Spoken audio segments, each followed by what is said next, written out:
Assalamualaikum warahmatullahi wabarakatuh. Pada bagian sebelumnya, kita telah mengetahui bagaimana pengaruh resistor, induktor, dan kapasitor yang dihubungkan secara terpisah dengan sumber tegangan bolak-balik. Sekarang kita akan meninjau apabila ketiga elemen tersebut dirangkaikan secara seri, atau yang disebut dengan rangkaian seri RLC. Resistor, induktor, dengan kapasitor. Ini adalah skemanya. Perhatikan terlebih dahulu simulasi berikut ini. Ini merupakan skema dari rangkaian RLC seri. Ada resistor, ada induktor, ada kapasitor yang dirangkaikan seri dihubungkan dengan sumber tegangan bolak-balik. Nanti kita akan perhatikan bagaimana bentuk dari grafik arus terhadap waktu dan juga tegangan terhadap waktu. Bisa dilihat, ini adalah grafik dari arus terhadap waktu dan juga tegangan terhadap waktu pada rangkaian RLC seri. Dari sana bisa dilihat ya, dari simulasi yang sudah ada, nanti kita bisa mengetahui tegangan di ujung-ujung resistor, tegangan di ujung-ujung dari induktor, dan tegangan di ujung-ujung dari kapasitor. Kita sudah punya persamaan dari tiap-tiap tegangan ya. Kalau Anda perhatikan di video pembelajaran sebelumnya, VR-nya itu VMR, ini artinya tegangan maksimum pada rangkaian resistor sin omega T. Kalau yang induktor, VML-nya sin omega T plus pi per 2. Ingat, kalau pada yang rangkaian induktor, tegangannya mendahului dari arusnya sebesar pi per 2, makanya plus di sini. Sedangkan tegangan untuk ujung-ujung kapasitor sama dengan VM, V maksimum pada rangkaian kapasitor ya, waktu itu sin omega T min pi per 2. Ingat, kalau pada rangkaian kapasitor, di mana tegangannya dia tertinggal sebesar pi per 2 dari arusnya. Jadi sekarang kita jadi acuan adalah tegangan-tegangannya ya. Kalau kita gambarkan dalam sebuah diagram fasornya, ini adalah VR, tegangan resistornya. Yang ini adalah tegangan dari induktor. Oke. Sedangkan ini tegangan dari kapasitornya. Ingat, kalau induktor lebih dahulu, kalau yang kapasitor tertinggal. Antara VL dengan VC, ini kan dalam sebuah sumbu yang sama ya, sumbu Y, tapi ini yang ke atas positif, ke bawah negatif. Jadi ini bisa kita gabungkan menjadi, nah ini VL min VC. Maka didapatkan resultannya. Nah itu adalah tegangan pada rangkaian seri RLC. Ini adalah, maka persamaan matematisnya V di sini resultannya ya, dari semua tegangan yang ada itu sama dengan akar VR kuadrat ditambah VL min VC dikuadratkan. Di mana sudutnya, tetanya, bisa diperoleh dari tangan theta sama dengan VL min VC per VR. Dan ini adalah keterangannya. Ada istilah impedansi rangkaian seri RLC.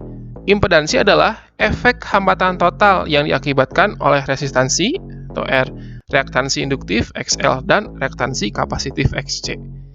Di mana simbol impedansi adalah Z. Jadi kan ketika pada rangkaian murni masing-masing ada hambatannya. Nah, ketika digabungkan si RLC itu, maka hambatannya disebut dengan impedansi. Kita punya persamaan tadi, V-nya sama dengan akar VR kuadrat plus VL min VC kuadrat. Dengan menggunakan hukum Ohm, V itu I dikali R. Tegangan di sini I dikali R. R itu kan hambatan. Karena di sini adalah pada rangkaian seri RLC, hambatan disebut dengan impedansi. Jadi I kali Z. VR-nya I dikali R. VL ingat lagi I dikali XL. Sedangkan yang VC I dikali XC. Ada faktor I-nya semua. Bisa kita keluarkan. Ini dicoret. Maka besarnya impedansi diperoleh secara matematis akar R kuadrat plus XL min XC dikuadratkan. Hubungan tegangan maksimum dengan arus maksimumnya, VM-nya sama dengan IM dikali Z. Z itu adalah impedansi pada rangkaian seri RLC. Kalau kita gambarkan fasornya, itu mirip seperti yang fasor tegangan tadi ya. Ini adalah R-nya, ini XL min XC, dan resultannya adalah Z-nya, impedansi. Ini adalah theta-nya, sudutnya.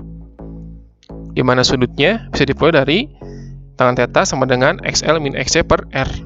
Dan ini adalah keterangannya. Sifat rangkaian seri RLC. Yang pertama, bersifat induktif ketika nilai reaktansi induktifnya lebih besar dari reaktansi kapasitifnya. Yang kedua, sifat rangkaiannya kapasitif ketika nilai reaktansi kapasitifnya yang lebih besar dari reaktansi induktifnya. Yang ketiga, sifatnya adalah resitif ketika nilai reaktansi induktif sama dengan reaktansi kapasitif. Kita lanjutkan lagi persamaannya, di mana XL itu omega dikali L, sedangkan XC adalah 1 per omega C.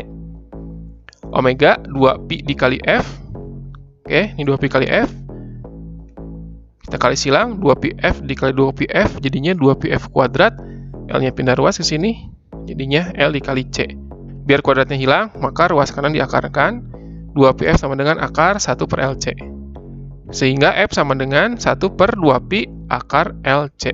Di mana 2pi-nya dikali silang ya. Jadi kebagian penyebut. Nah, sifat resitif ini biasa disebut dengan sifat resonansi. Ketika resonansi, maka impedansi terjadinya adalah minimumnya, di mana Z-nya sama dengan R. Sedangkan kuat arusnya maksimum, di mana persamaannya I sama dengan V per R. Daya pada rangkaian arus bolak-balik. Kita tahu persamaan matematisnya daya tegangan dikali arus, di mana tegangannya pada rangkaian RLC Vm sin omega T, I-nya Im sin omega T plus theta. Dengan menggunakan sifat trigonometrinya, nanti dihasilkan Vm Im sin omega T dikali sin omega T plus theta.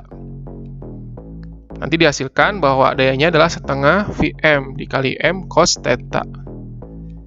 Di mana Vm, V maksimum adalah V efektif akar 2. I maksimum, arus maksimum juga adalah arus efektif, V efektif akar 2 dikali cos theta. Akar 2 kali akar 2 adalah 2 dikali setengah. Jadinya dayanya itu adalah V efektif dikali I efektif cos theta. Lebih lanjut lagi, di mana V efektifnya itu adalah arus efektif dikali impedansinya. Cos theta bisa diperoleh dari R per Z. Lihat lagi fasornya ya. Kita masukkan I efektif kali I efektif kuadrat dikali Z. Cos theta-nya adalah R per Z. Z dibagi Z habis. Maka dayanya juga bisa dihasilkan dari arus efektif kuadrat dikali R-nya. Dan ini adalah keterangannya. Sebuah sumber tegangan bolak-balik memiliki persamaan ini dihubungkan dengan rangkaian RLC. Jika resistornya hambatannya 800 ohm, induktansinya 0,8 Henry, kapasitas kapasitornya 50 mikrofarad. Tentukanlah sifat rangkaian, impedansi, kuat arus maksimum, kuat arus efektif, dan daya disipasi. Sifat rangkaian, kita cek XL-nya, omega kali L. Omeganya ya diperoleh dari persamaannya nih, 100T. Nah, ini omega T nih. Omeganya 100, L-nya adalah 0,8. 100 dikali 0,8, hasilnya 800. Sekarang kita cari nilai reaktansi kapasitifnya. XC sama dengan 1 per omega C. Omeganya 100, C-nya kapasitas kapasitor 50 mikrofarad. Mikro itu 10 pangkat min 6. 50 dikali 10 pangkat min 6 jadinya 5 dikali 10 pangkat min 5. 100 dikali 10 pangkat min 5 adalah 10 pangkat min 3. 1 per 5 dikali 10 pangkat min 3. Gunakan sifat eksponennya, maka menjadi 10 pangkat 3 per 5. Ini pindah ke atas, maka pangkatnya berubah tanda. Asalnya negatif jadi positif. 10 pangkat 3 adalah 1000 dibagi 5, hasilnya 200. Kalau kita bandingkan, maka yang besar adalah XL-nya. Lebih besar dari XC, maka sifatnya adalah sifat rangkaiannya induktif. Yang kedua impedansi, ini persamaannya. Kita masukkan nilai-nilainya. Jadi dapat XL dan XC-nya barusan. 800 kurangi 200, maka jadinya 800 kuadrat ditambah 600 kuadrat. Oke, maka nanti dihasilkan nilainya 1000 ohm. Kalau Anda perhatikan ini seperti triple Pythagoras, ada 8, ada 6, ada 10, tambahin nolnya 2. Kemudian kuat arus maksimum persamaannya Vm sama dengan Im dikali Z. Masukkan, maka Im sama dengan Vm per Z. Vm-nya 400, Z-nya 1000. Maka dihasilkan arus maksimumnya 0,4 ampere. Sekarang kuat arus efektifnya, persamaannya arus maksimum dibagi akar 2. arus maksimumnya 0,4 per akar 2. Kita rasionalkan dikalikan akar 2 per akar 2. Maka akar 2 kali akar 2 adalah 2, 0,4. Akar 2 per 2, 0,4 dibagi 2. Hasilnya 0,2 akar 2 ampere. Kemudian daya disipasinya, daya yang hilang menjadi panas, itu kita gunakan persamaan arus efektif kuadrat dikali R. Arus efektifnya 0,2 akar 2 dikuadratkan ke 800. 0,2 dikuadratkan jadi 0,04, akar 2 dikuadratkan jadi 2. 0,04 dikali 2 dikali 800, maka hasilnya adalah 64 watt.